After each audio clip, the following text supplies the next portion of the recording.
Practical case: battery charging automation with relay difficulty level. Intermediate advanced learning objective: learn to create an automatic charging system for a 12 volts battery using a comparator and relay to prevent overcharging.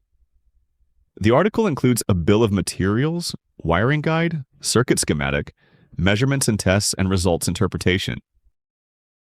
Would you like to master electronics, computer science, and artificial intelligence without getting lost in infinite theory? At prometeo.blog, you will learn by building and programming.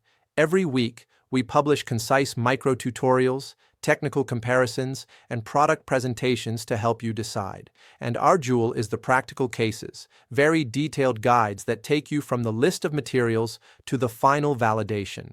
You will design and test circuits with resistors, diodes, transistors, capacitors, inductors, relays, or transformers, and undertake projects with FPGA, Raspberry Pi, Arduino, ESP32, or Jetson.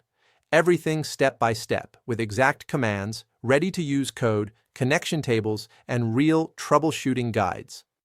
All our publications can be read in Spanish and English. At the end of the article, there is a self-assessment quiz to evaluate what you've learned. You also have your private tutor, ChatGPT, specialized in electronics, computer science, and artificial intelligence. If you really want to learn by doing, progressing project by project.